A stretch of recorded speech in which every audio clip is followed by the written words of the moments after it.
Okay, so we will finish up chapter 6, I think we're on, today, looking at some of the final effects that Hellenism or Hellenization had on particular areas.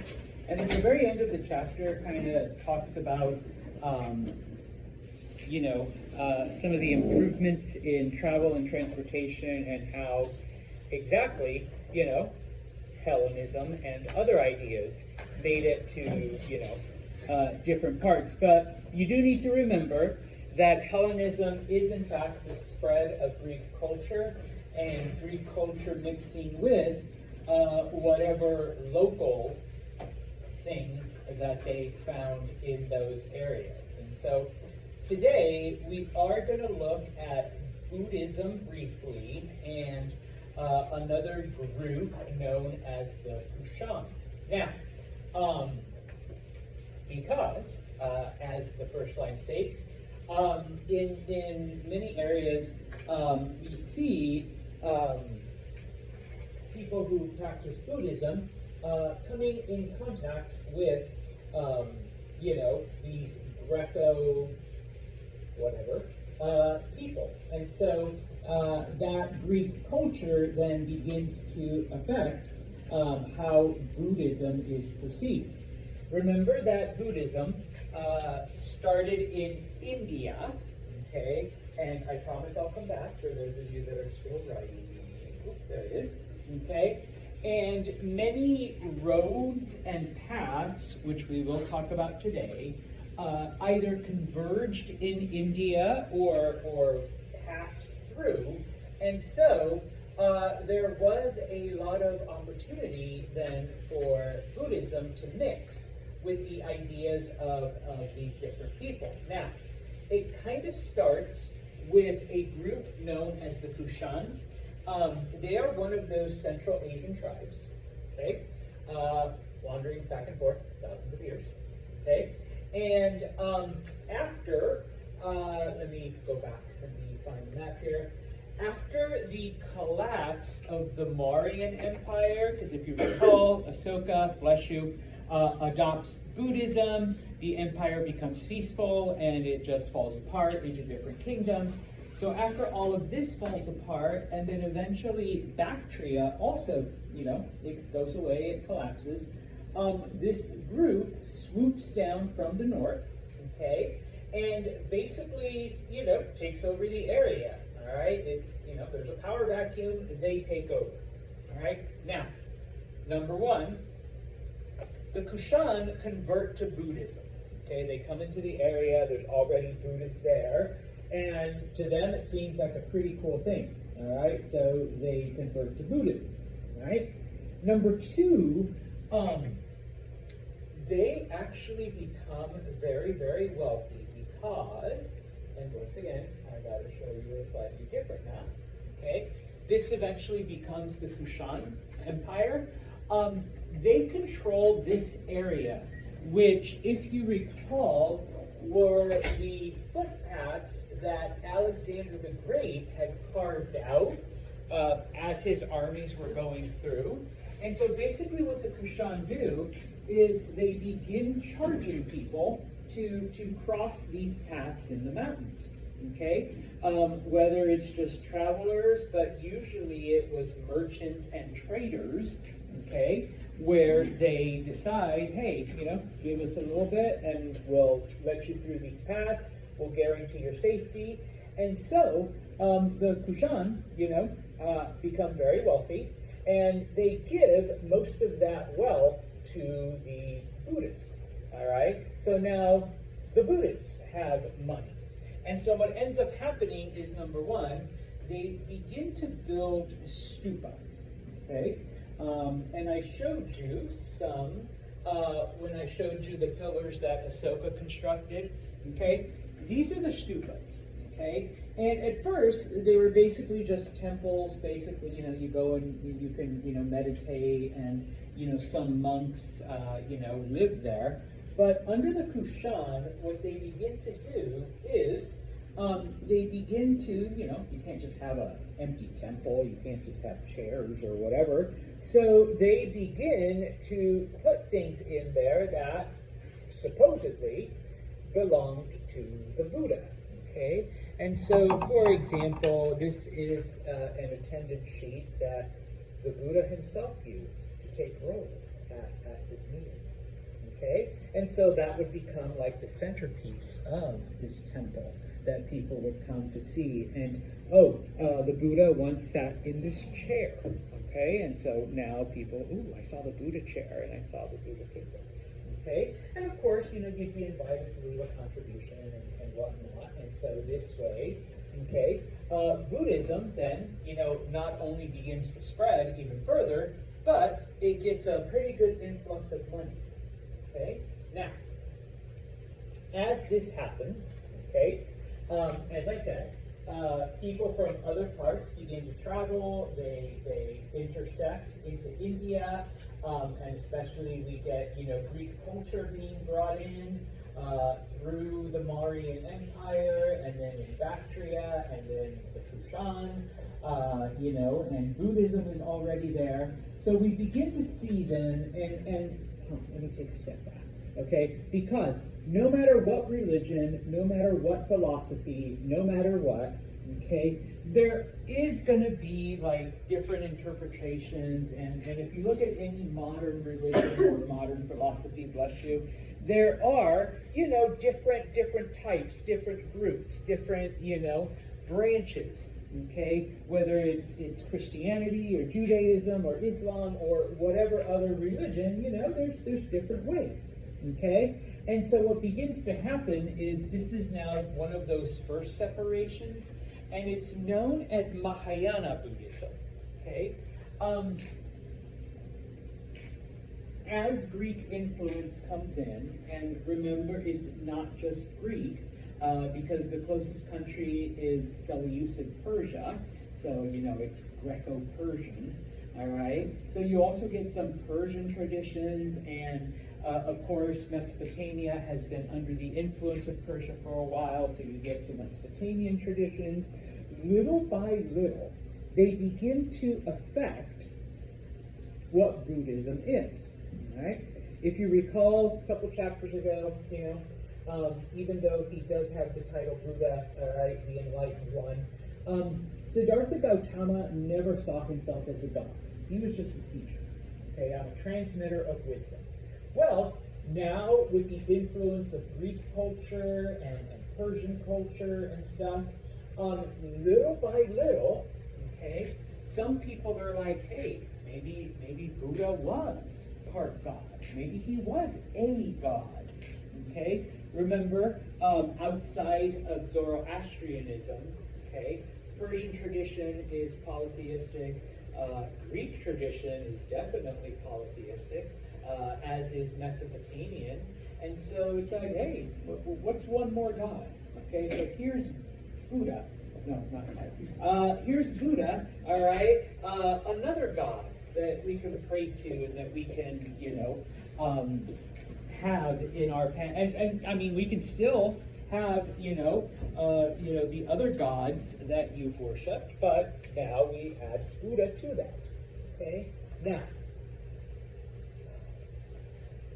Part of the appeal of Buddhism, all right, especially for the Indian people, was that, remember, okay, you live your life, you reincarnate, you live your life, you reincarnate, you live your life, you reincarnate, all right, and Buddhism is supposed to help you find a way to get off that path and into nirvana, okay, eternal happiness, eternal joy, you're one with the universe. But what if here we have a Greek traveler, thanks Ariana, who doesn't believe in reincarnation and past lives and future lives and, doesn't really care about any of that? How am I going to convince her to, come to Buddhism and convert to Buddhism and accept, Buddhism is a philosophy, okay? And so, it's like, hey, Ariana, the Greek, hey, don't you want to become one with the universe and live in eternal happiness? And it's like, yeah, but I don't believe that I'm going to die and come back and die and come back and die and come back and, live this life where, remember, it's a pyramid, most of your life sucks and kind of could be good, take 10 lifetimes to, no, forget that, okay? And so, it kind of was a little difficult. And so part of Mahayana Buddhism is that, hey, all right, you're not Indian, you're not, so there are other ways of achieving nirvana. There are other ways of doing those things, okay? You don't have to accept, all of the pillars of Buddhism. You don't have to accept all 8, road markers, okay? Maybe if you just have good thoughts, all right? Or maybe if you just do the right actions, okay? You don't need to do the whole process because, Ariana, you only have one lifetime. You don't have like 50 to try to accomplish it all, okay? And yeah, maybe nirvana will be given to you if you make a really good donation to your local Buddhist monastery. Ariana says, I can make a donation. All right, yeah, that'll work. What I did in this life, I made money, and so now I can give some of it away. So in this case, then, Mahayana Buddhism provides these alternatives, these other ways to get to nirvana that doesn't involve, the 4 pillars and the Eightfold Path. Okay, you can just do one of those, and because you're not Indian, you'll get there. All right. So we begin to see then these little differences. Now, here is where the Greek influence comes in. Okay. Number one, okay, because the Greeks did this, art. All right, we have Greek statues of Zeus and Apollo and Aphrodite. We have paintings. We have, all of these different things. And up until this point, yeah, they knew Buddha was just a teacher. All right, you guys aren't gonna, make a statue of this, right, or a painting, or nothing. Just a teacher, whatever, But now that the Buddha is a god, okay, gods deserve their own statues and their own paintings and their own artwork. And so we begin to see different paintings of Buddha. Okay, so number one, we see an artistic expression. Okay, number two, and once again, this is also Greek influence. All right, and it's not to say that people didn't tell the story of how Siddhartha, one day, he was raised in a very, very rich family, a very privileged family, and one day he escapes the family compound and sees the suffering of the people, and so then he decides to take this journey, and for 6 years he wanders until he gets to the Ganges River, and then he receives inspiration, and that's how he comes up with, the philosophy of Buddhism. Okay, people share that, but now that we have Greek influence, they're like, wait, is that the only story you got? I mean, come on, look at our stories. Look at Greek mythology. The gods are doing this, the gods are doing that. They're involved in all of these things, and when it comes to Greek drama, there's a story, but each of these stories has a morality, a lesson that you're supposed to learn. Okay, how are you going to learn these lessons, Colin? It's the same story, and you need, we gotta entertain you and throw in a message that you want the people to absorb. Okay, so all of a sudden now we have stories about the Buddha. We have stories of the things that he did. And at the end of the story, you have a message, a morality, something that you're supposed to take from this. Okay? A very Greek style of telling. Now, granted, all right, maybe we have to embellish a few things. Hell, maybe we just have to make shit up. All right? Because, all right, the Buddha didn't, he was rich, he wandered, took a bath in the Ganges. Okay, so not the most exciting lifestyle, but... Okay, we can start, adding details and other things that we might have done. Okay, and just FYI, even to this day, 2025, a lot of people in India, it's like one of these things that they do is that they will go to the Ganges River and bathe in it, because right before he got this inspiration, Siddhartha basically bathed in the Ganges and then he sat under a tree, and then supposedly that's where it all came to him. Okay, so people do this in the hopes of, receiving the same kind of inspiration. I've had friends and I've talked to people who have gone to India and they're like, yeah, you go to the Ganges, and they're like, because there's like millions of people that are doing this, like you got like a million people wanting to bathe in the Ganges to be like Buddha. It's very crowded. It's very good to have millions of people taking baths in the river. So it's like, yeah, no. I'll get my inspiration another way, type of thing. But because of these stories, people start doing that. Okay. Now, originally these stupas only have, like I said, here's the roll sheet that the Buddha used. All right, and here's the chair that the Buddha sat in. All right, but now that we are doing art, what kind of temple is it if you don't have images, if you don't have pictures of Buddha? Okay, so you need to put those in the temple too. All right, so now these stupas have images of the Buddha, which leads us to the last thing. Okay, remember, it was the Greeks who humanized their gods. Okay, the gods looked like us. All right, it's not like a pig's head with an eagle's body and the wings of, I don't know, something else. Okay, it was, arms, legs, muscles, head, whatever, all of that stuff. And so, even though they knew that Siddhartha was a man, okay, in many cases throughout the years, people had been like, yeah, but the spirit of Buddha lives in everything. Okay, because remember, he became one with nirvana, one with the universe, achieving nirvana. So the tree could be Buddha. All right, this table could be Buddha, because he is everywhere in the universe. Okay, and oh yeah, like he sat under a tree, and that's where he got inspiration. So Buddha can definitely be a tree. So I'm going to draw a tree and say that that's Buddha. Okay, and the Greeks come in and say, yeah, no, that's just weird. Okay, let's draw a person. Okay, what do you think Siddhartha looked like? Okay, and so we begin to see a humanized version of the Buddha. All right, now all of that is from the Greeks. That's how the Greeks changed Buddhism. All right, I threw these two on there. If you ever see images like these, and it's like, it's labeled Buddha, okay, this is the Greek influence. All right, this is Buddhism, post-Greek contact, post-Hellenism.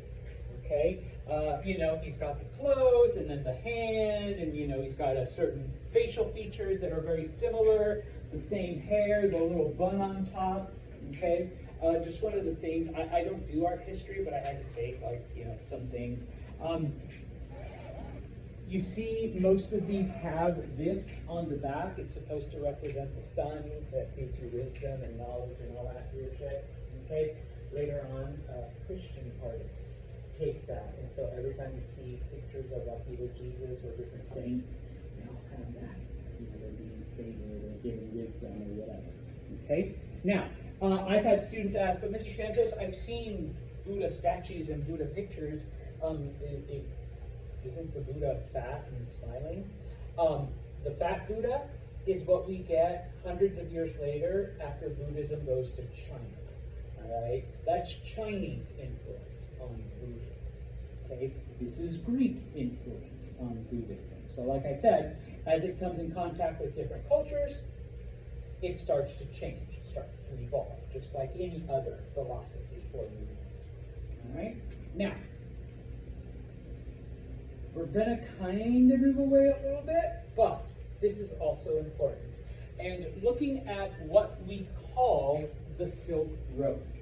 Okay? The Silk Road is the name that we give collectively to the paths that people took from China, okay, over here, all the way to the west.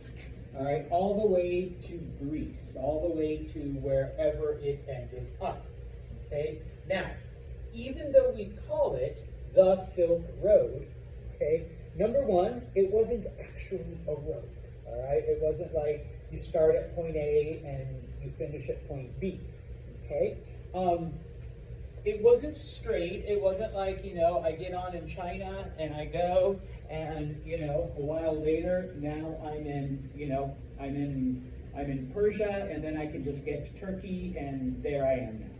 Okay? No, it was a series that wound through mountains and hills and deserts and forests, and it did all of this. Okay? Number two, most of it. Okay, I'm not going to say all of it, but most of it was just, the paths that people carved out as they went from A to B. Okay, so you're going from Rory's village to Amanda's village. Everybody just walks along this way, and so eventually the grass gets worn out and the ground gets compacted, and so that just becomes the path that everybody takes. Okay, now, once it gets to Persia, it actually links up with the royal road that Darius built. And as it's going through the mountains in Afghanistan, it is using the paths that Alexander the Great carved out. But for most of it, it's just the natural progression of what people did. Okay? And then finally, most of it are in fact just footpaths. Okay? Once again, the exception being the royal road once it gets to Persia and it connects to the royal road, and then all right, that's big because that's how Darius built it. Okay? But for the most part, it's just where people walked and people take these different trails. Okay? Now, promise I'll come back. All right? But this brownish, orangish thing, this is what we refer to as the royal road. Now, as you can see, it is multiple paths. It's not like just one. Okay? All of that collectively, we call it the royal road until it gets to Persia. Okay? Here, either at Persepolis or at Susa, where it links up with Darius's royal road. Okay? And it eventually makes it all the way to the end of Turkey. Okay? But otherwise, it's just different routes that people took, number one. So all of those footpaths that go from China to the west. Right? Now, why did we name it the Silk Road? Why is it known as the Silk Road? Yes, okay, that was the first and probably the most important product that went. Okay, people outside of China had no idea what silk was. Okay, suddenly they encounter it and they're like, we want that. Okay, give us more of this stuff. And so that becomes the primary and most important product that is taken along the road. Okay, now obviously it's not the only one, and obviously people like from Greece and Turkey and Egypt and Persia, they're sending other stuff back the other way, okay? But the name kind of stuck, all right? We call it the Silk Road because, like I said, the first and the biggest product that gets transported there, okay? We also get other things like gemstones and spices, and we'll talk about in a minute some of the other things that eventually, go back and forth, all right? Now, please know that people traveled in caravans. It wasn't like, a guy in China got all this stuff together and once again, just, I'm off, I'm gonna go sell this shit, in Greece. No, number one, you had a giant group. People traveled together for safety and for company, and, it was dangerous, all right, so you traveled as a group. But number two, okay, someone from China never actually made it to Greece. You would travel a short while and you'd get to city number one, and here I would trade with Rory my silk, and Rory would give me whatever, They were selling and trading and bartering. And then I'd go back to China. Rory would continue on to the next city, okay? And there, Rory now has, a relationship, with Megan. And so we buy, we sell, we trade, we barter, okay? Rory then goes back to her city, and then Megan continues, all right, on to the next. And so on, and it would happen like this, these short distances, and then bartering. Later on, okay, people begin to use money, currency, gold and silver, so you don't see the barter, but, it's still the thing. And so it wasn't, like I said, Chinese guy leaves China, arrives in Greece like 6 months later. No, he traveled to the first town, then to the next, it would go in little steps, okay? Now, fast forward a couple hundred years, okay? Eventually, we're no longer just trading goods, we're also trading information, and in this case, religion, because missionaries begin to use the Silk Road as a way to go east, and this is how Buddhism got to China. This is how Islam got to Indonesia and Malaysia.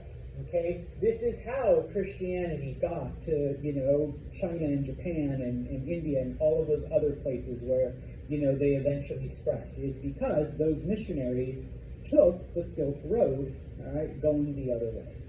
All right, so over time, the entire world, as it's known, all right, becomes connected, becomes one giant place. All right, now, once again, showing you the map of the Silk Road, okay, which once again is this brownish one.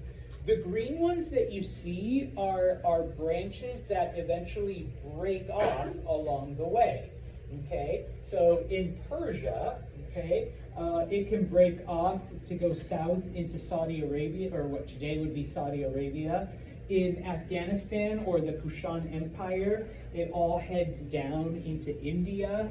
And then, of course, once it gets to Anatolia, one branch could break off and go down into Egypt. Another branch could take stuff all the way to Rome. And so this way, a silk that started in China could end up in, different parts of the Roman Empire. All right? Now, just to kind of then rehash and circle around, okay, back to the Kushan, okay. Remember, the Kushan were one of those Central Asian nomadic tribes that wandered around, and when the Mauryan Empire and when, the Bactrian kingdom collapsed, the Kushan moved south, okay, and they would create a new society, a new group, all right? So that Kushan, all right, they do this in that area, and from the south of that, all right, there's where their empire eventually extends through, okay?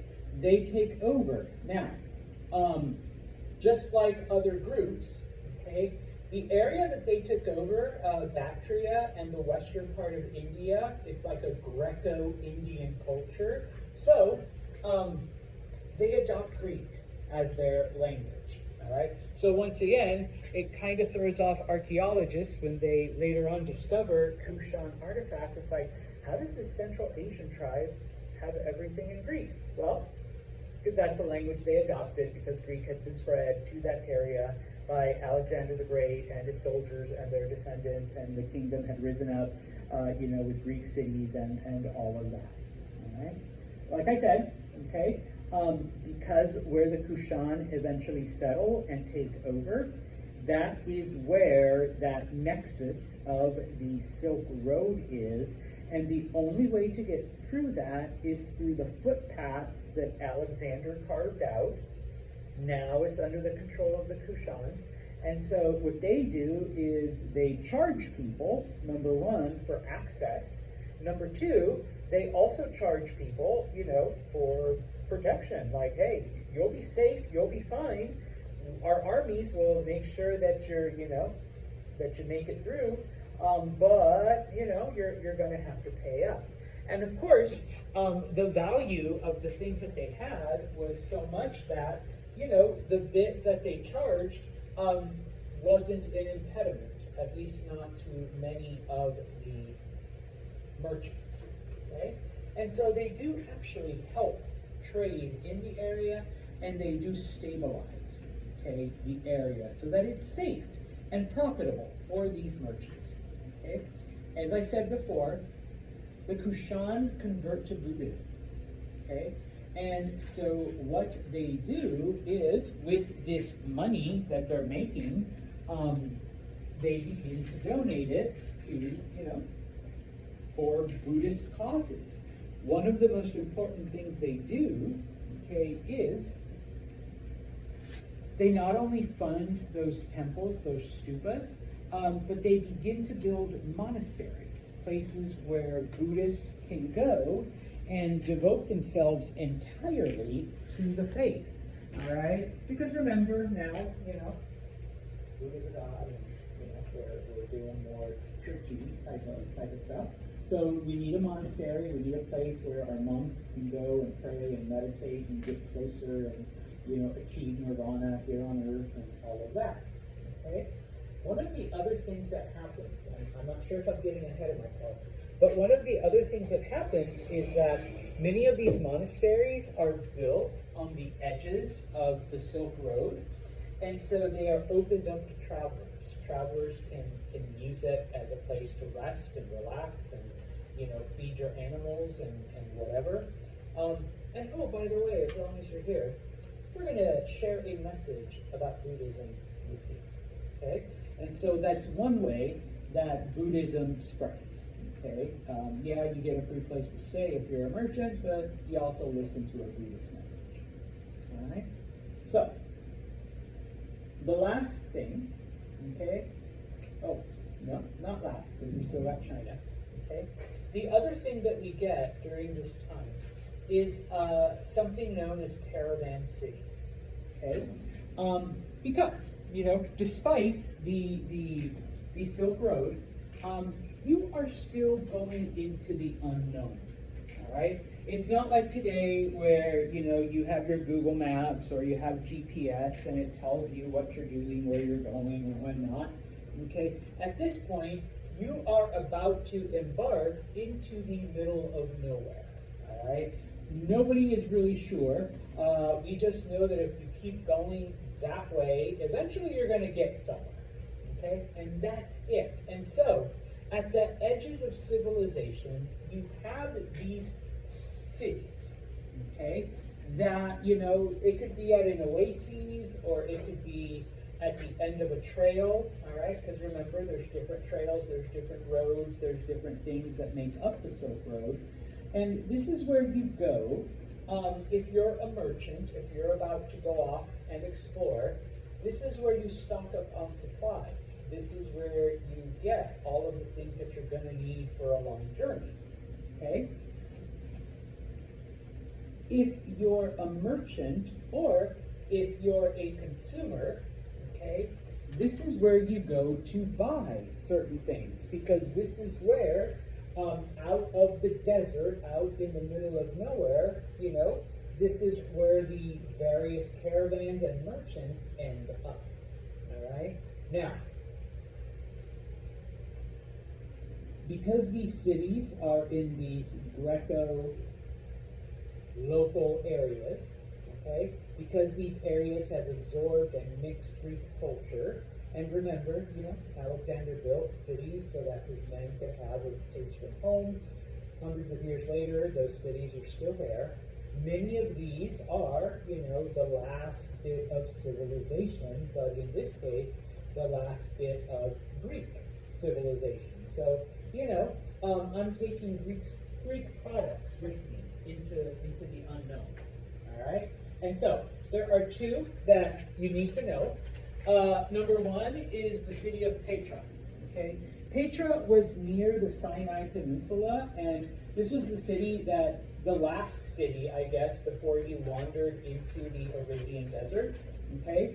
If you wanted spices, all right, you went to Petra, all right? Because that's where many ships and many overland caravans, that was like their first stop in civilization, okay? So you could go out to Petra and be one of the first to get whatever new spices were coming in, all right, from the east. Cinnamon, pepper, you know, all of the good stuff, all right? Now, in addition to the merchants, okay, you also have like all of the other things that make a city worth being a city, okay? So, you know, you have people that live there, all right? So there was all kinds of homes, all right? Most of the people were Greco-local, so you had your various shrines and temples and, you know, Apollo and Zeus and Aphrodite and Hera and, you know, the whole Greek pantheon, the different temples and services and festivals. Okay? And of course, you know, at the time, this was the entertainment, so you had Greek theater. All right, you could go, you could watch a play, you could watch some kind of drama. All right, so you know, this was, you know, one of the most important ones. The other one was the city of Palmyra, that was right at the edge of what came to be the Silk Road. The city of Palmyra, number one, that was one of the first places that got silks. So if you wanted silk, if you wanted the best silk, if you wanted exclusive silk, you went to Palmyra. All right, that's where the merchants were. Okay. They spoke one of the local Semitic languages, one of the local languages of the desert, but all of the official business was done in Greek. Okay, so that's how Greekified the area had become. And finally, like I said, because of that, all right, just like in Petra, you had, you know, the people that lived there, the people that did their thing every day, so they needed, you know, Greek temples for their worship. They needed their entertainment, so it was full of Greek theater. So, you know, you're wandering the desert, you're able to sell some of your stuff, and, you know, there you go. You can also participate and take part in Greek culture. All right? So, to finish off, just looking at China really, really quick, okay? Because, obviously, you don't get the Silk Road, you don't get silks without China. Okay, remember, doesn't grow outside of China. It's not produced, at least not yet, outside of China. And so when people encounter this for the first time, Westerners want as much silk as they can get. Okay, so number one, silk merchants and silk growers in China are making all kinds of money. Okay, but obviously they're not the only ones. Okay, the people that provide other supplies. Okay, because once again, you don't just go with silk. You need food, you need water, you need a caravan, you need animals, you need, you know, clothing. You need all of that stuff. So all of those other industries in China begin to benefit from this silk trade. Okay, even though silk is the first and the most important, and it's what we give the name to the trail. Okay. Other things, okay, like the spices, like the different foods, like the different other products. Suddenly, it's like, okay, these Western people don't just want silk, they also want rice. They also want, you know, this. They also want some of this other stuff. So the people that grow it, the people that produce it, they start making money, okay, from it, okay? Obviously, you know, we are going to have merchants, we are going to have people that arrange and make deals. We are going to have people that eventually, you know, bring buyers and sellers and farmers and travelers together, okay, for a small fee, of course, okay. And so eventually what we begin to see is the local lords, the local, you know, royalty, the local landlords, okay. We've got rice farmers, and we've got rice merchants, people that are going to travel west. And so the local landlord brings them together. Hey, you know, here's the people that are growing rice people, here are the people that can buy it all everything you can produce. They'll buy it from you, and they will take it and sell it. And so, you know, obviously I'm gonna take a small percentage finder's fee for bringing you guys together. But we begin to see then that everybody in China begins to profit from it. Okay? And once again, over the hundreds of years that this happens, it's not just silk, all right, and it's not just spices. Lacquer from China eventually finds its way to the West. Okay, something called hemp. All right, if you don't know what hemp is, that's the actual plant where marijuana comes from. All right, y'all smoke like the leaves and shit, but the rest of the plant can actually be used and has been used for other things. In my other class, people were like, rope, right? Yes, you can make rope out of hemp. You can make clothes out of hemp. It's a really nice, like, hand lotion. Yes. You can make paper out of hemp. All right. Fun fact: Declaration of Independence was written on hemp paper. All right. So no, you can't smoke. I mean, I guess you can smoke it, but you know, it won't give you the buzz. All right, because it's the actual plant. All right. But okay, it comes from the East. All right. Things like linens and animals, especially animals that Westerners had never seen before. You know, now they're getting them from China. As I mentioned, it isn't just, you know, that way, okay? Archaeologists have found both Greek and Indian products in China, and even though nobody left records, like, you know, today I went to the market and bought this weird thing from some merchant that says he got it from some other place.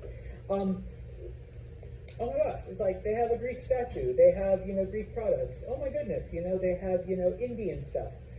The only way it could have gotten there is via buy, sell, trade, barter that some merchant did and brought it back to China and then sold it there. Okay, so we know that the sale of things went both ways. All right. Now, two more things. Okay.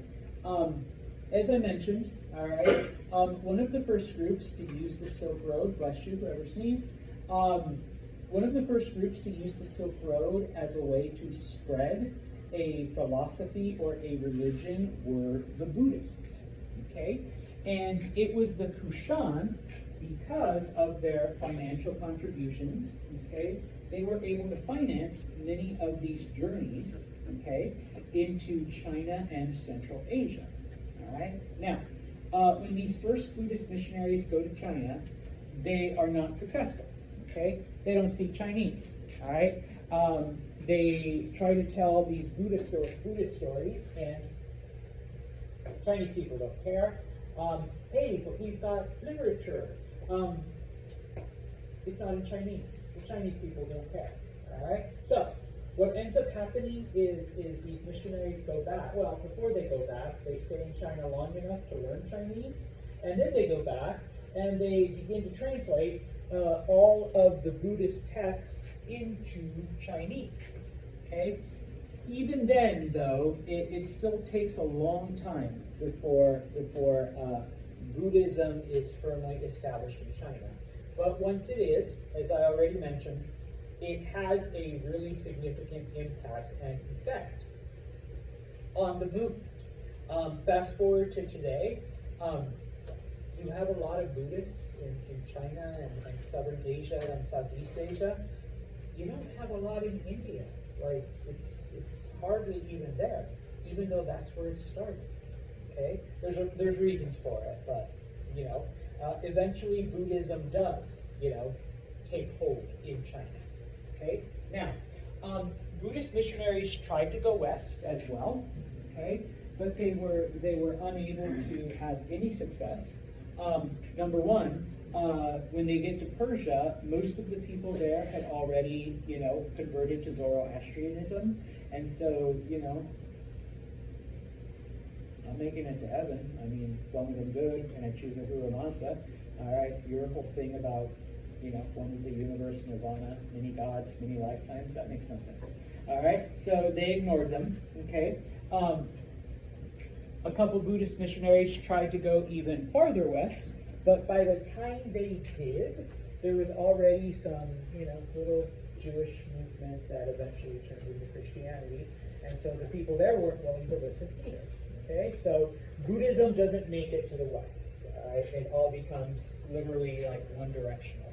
All right, it goes farther into Asia and whatnot. Okay, now the last two slides have to do with sea and ocean travel. Okay, because over time, okay, number one, you do see the construction of ships, bigger ships, better ships. Okay. Ships that, number one, can carry enough product to make it worth the journey, all right? Because I can sell all of this and make lots of money, all right? In addition, you can also carry enough crew and supplies for the crew so that, you know, nobody starves to death or anything, all right? Finally, people begin to discover how to navigate and how to guide themselves using celestial bodies so that you're not dependent on strictly like landmarks or whatever. Now, even though it doesn't happen yet, we're about a couple hundred years before, it's the Chinese who will eventually invent the compass. Around the year 900, so we're about 1,000 years away from that. But it's the Chinese that do it. Okay, so all right. Now, obviously, it becomes a necessity because you know you want to reach more places. All right, but also you know it did take several months for products to go from China to the West and back. And, you know, despite the fact that the Kushan had, you know, established a pretty stable path through Central Asia, there's still a lot more area where, you know, there were thieves and marauders and bandits and all kinds of dangers, all right, that you could encounter, all right? And so, I promise I'll come back, okay? These then become some of the ocean, okay, you know, paths and routes that people take.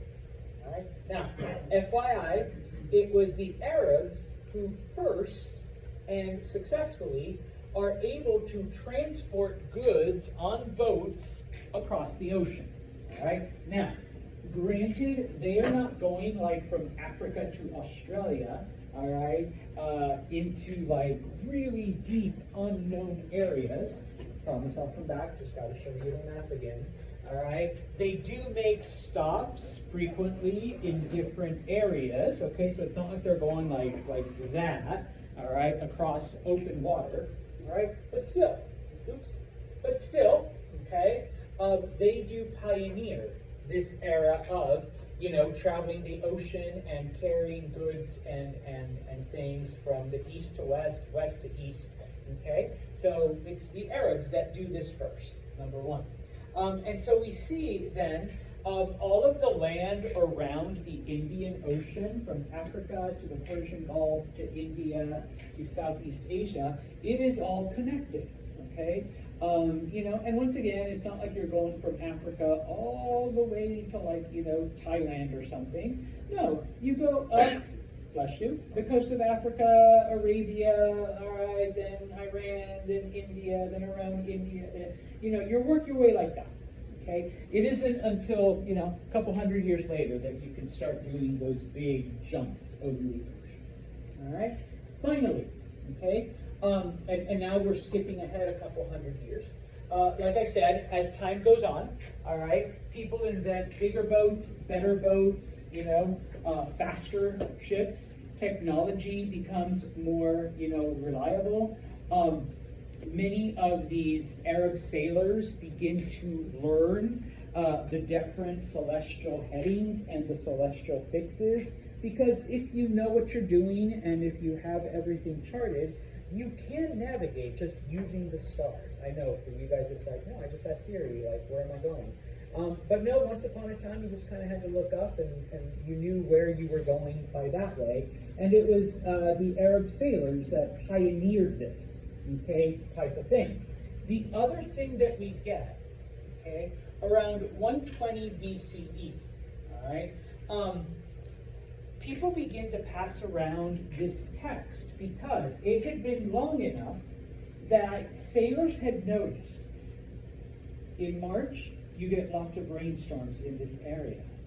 In the fall, you get monsoons in this area. Okay? In the wintertime, you don't want to go near here because, there's so many waves, okay? Your boat can tip over. And so, they begin to tell people, like, hey, you got to watch out for this, you got to go around this way, okay? And so, one of the first texts that comes out is written by a man named Periplus, and it's just called Sailing Around. All right, not a great title. All it is a how-to. Basically, things to watch out for, areas where you should go, where you shouldn't go. If you want to sell silk, this is the city to do it. If you're looking to buy iron, this is the city where you want to go. Okay? If you want to get into all kinds of crazy shit trouble, yeah, right here. This is the party city. Thanks, man. All right, type of thing. All right? And so it becomes that guide for now people, all right? Hey, I got a boat. I got a little bit of money. I'm going to hire a crew. I got myself a copy of that book. Let's go make some money. Okay? Type of thing. All right? On Wednesday, we will start the next chapter, which is Rome. We're finally moving into the Roman Empire. All right? Okay, guys, we'll see you on Wednesday.